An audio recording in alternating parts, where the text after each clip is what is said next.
मेरा नाम रूही है। मैं अभी कॉमर्स की पढ़ाई कर रही हूँ। स्नातक सेमेस्टर 2 में पढ़ाई करती हूँ। मुझे पैसे के हिसाब किताब तथा गणित से संबंधित विषयों पर बहुत ज़्यादा रिसर्च करती हूँ। साथ ही मैं अपने मनपसंद सब्जेक्ट के रूप में कॉमर्स की पढ़ाई कर रही हूँ।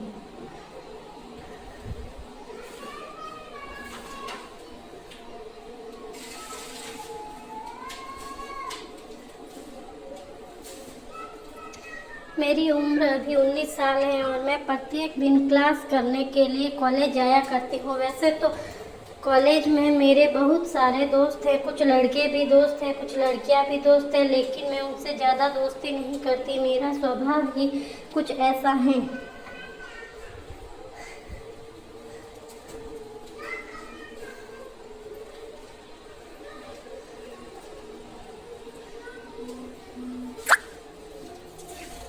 बात उन दिनों की है जब मैं नई नई कॉलेज में आई थी। मेरा नाम रूही है। मैं थोड़ी खूबसूरत भी हूँ और मेरे शरीर का थोड़ा पतला भी है, जिस कारण से मेरी सहेलियाँ मुझे कहती हैं कि तुम बहुत पतली हो, देखने में ज़्यादा स्मार्ट हो तो स्मार्ट पति मिलेगा।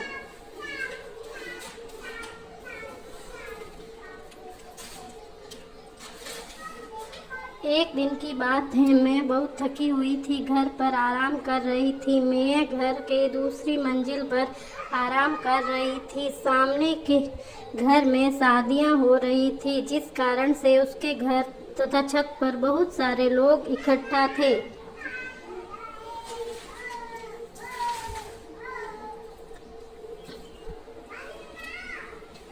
मैं जब सो कर उठी तो तीसरी मंजिल की छत पर चली गई टहलने के लिए। जब छत पर गई थी तो मैंने अपने सामने के छत पर एक लड़के को टहलते हुए देखा था।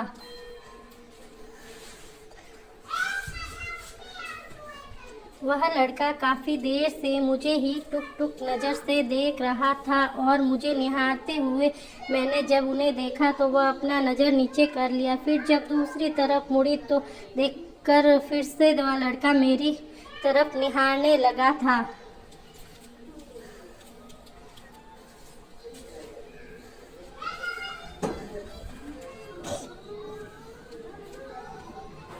मैं शाम को जब दुकान जा रही थी तो रास्ता उसके घर के बाहर से ही जाता था। तभी मैंने देखा कि वह लड़का जिस घर से शादी हो रही थी उसी घर के बाहर खड़ा था। जब मैं जा रही थी तो मैंने उसे निहारते हुए अपनी तरफ देखते हुए जा रहे थे।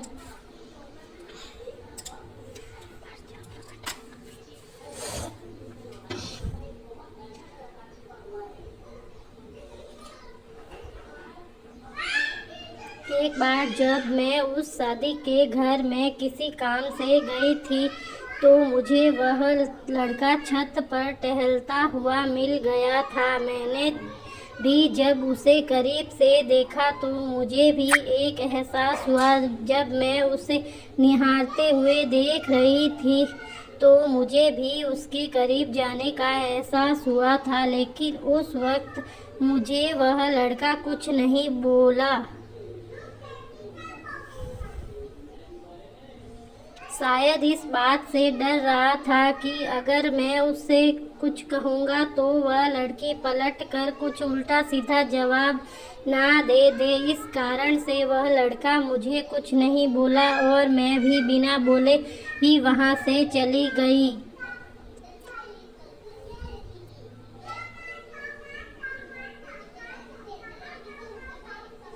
जिस घर में शादी हो रही थी, जब उसके घर में लड़की की विदाई हो रही थी तो मोहल्ले के सभी लोग उसी घर के बाहर खड़े हुए थे। उसी वक्त मैं भी उसी की विदाई में शामिल होने के लिए बाहर रोड पर खड़ी थी।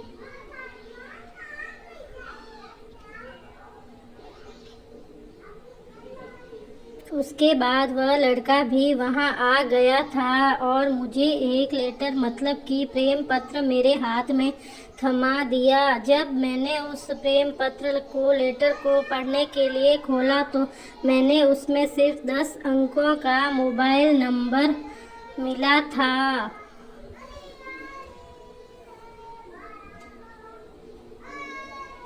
मैं एक 2 सप्ताह तक उस मोबाइल नंबर को रोज निकाल कर देखती थी, जिस कारण से वह मोबाइल नंबर मुझे याद हो गया था। एक दिन मैं सोची कि चलो आज इस मोबाइल नंबर पर कॉल लगाकर देखते हैं।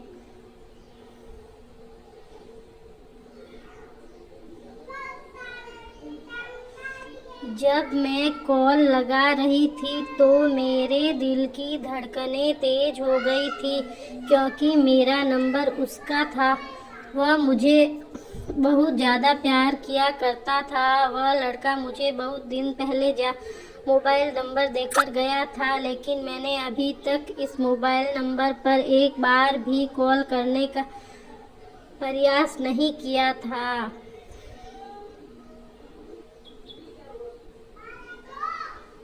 रात के 10 बज रहे थे जब मैंने इस नंबर को अपने मोबाइल डायल किया था, लेकिन इस नंबर में कॉल करने के बारे में सोचते सोचते मुझे आधा घंटा हो गया। लगभग 10:30 बज गए थे, लेकिन फिर भी मैं कॉल नहीं कर पा रही थी। एक बार मैंने हिम्मत लगाकर उस नंबर पर कॉल लगा दिया था।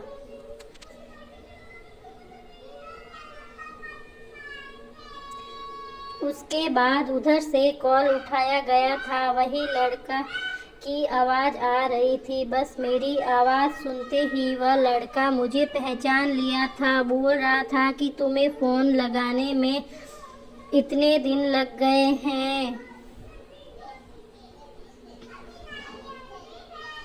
उस दिन हम लोगों ने रात के 2 बजे तक बात किए थे। वह भी अपना सारा चीज़ हमें बता रहा था, मैं भी अपना सारा हाल चाल उसे बता रही थी।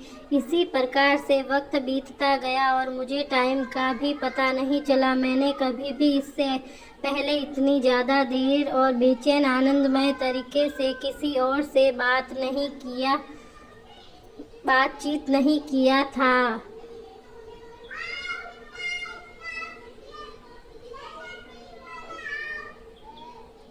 उससे बात करने पर मुझे समय का पता बिल्कुल भी नहीं चल रहा था आजकल। और जब मैं सुबह जब 6 बजे सोकर उठी तो सबसे पहले उसे ही याद कर रही थी। अचानक कुछ देर बाद मैंने देखा कि मेरे मोबाइल में रिंग हो रही है। जब मैंने मोबाइल देखा तो मैं बहुत खुश हो गई थी, क्योंकि मेरे मोबाइल नंबर पर उसी का फ़ोन आ रहा था। मैंने देर न करते हुए फ़ोन तुरंत उठा लिया और उससे बात करने लगी थी।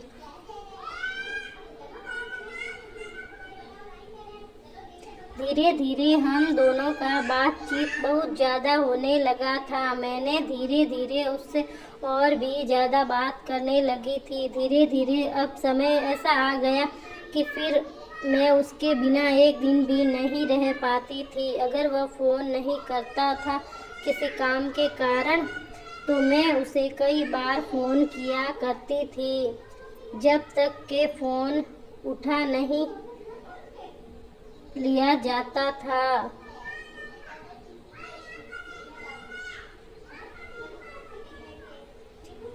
ऐसे में मुझे आज उसकी बहुत चिंता होने लगी थी, क्योंकि वह काम के सिलसिले में एक शहर से दूसरे शहर आना जाना किया करता था।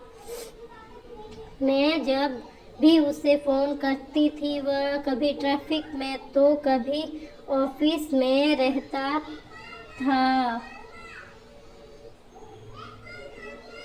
क्योंकि पहले हम लोग सिर्फ रात में ही बात करते थे, इस कारण से वह फ्री रहता था और मुझसे बात करता था। लेकिन ज़्यादा बातचीत होने के कारण अब हम दोनों के बीच में किसी प्रकार की कोई दूरियां नहीं रह गई थी।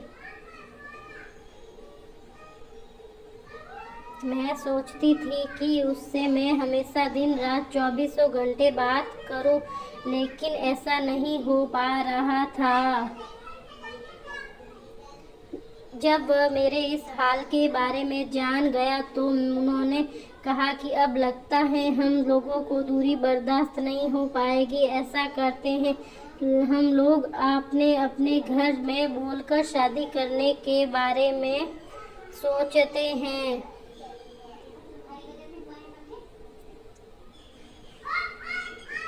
तभी तुम हमेशा मेरे साथ रह सकती हो और फिर हम दोनों अपनी जिंदगी में आनंदमय जीवन व्यतीत करेंगे।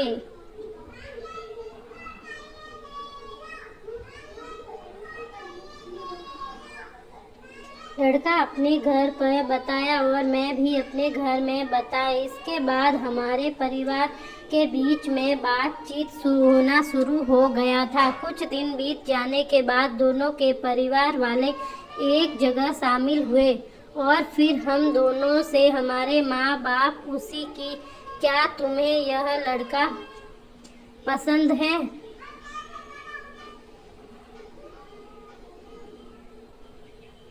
जब मेरे माता पिता ने यह सवाल किया तो मैं एक पल भी नहीं रह पाई। मैंने तुरंत ही कह दिया कि हाँ, मुझे वह पसंद है। ऐसे में मुझे काफ़ी ज़्यादा खुशी हो रही थी क्योंकि मेरी शादी जिससे मैं चाहती थी उससे होने वाली थी। शादी की तारीख पक्की हो गई थी। मैं बहुत खुश थी और उससे कई घंटे रात भर बात किया करती थी। मेरी खुशी का ठिकाना नहीं रहा कि मेरी शादी कब होगी और कब मैं उसके पास चली जाऊंगी।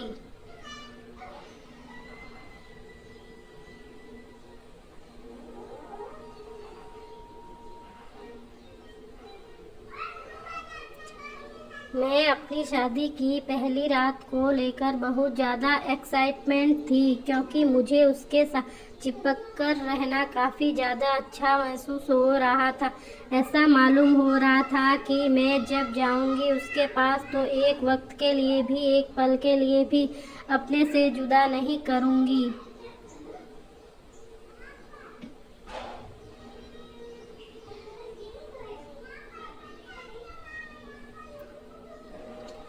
मैंने पहले से यह सोच लिया था कि मैं पहली रात से लेकर जब तक अब मेरी ज़िंदगी रहेगी मैं उसे अपने सीने से अलग नहीं होने दूंगी, चाहे मेरी नींद ही क्यों ना लग जाए।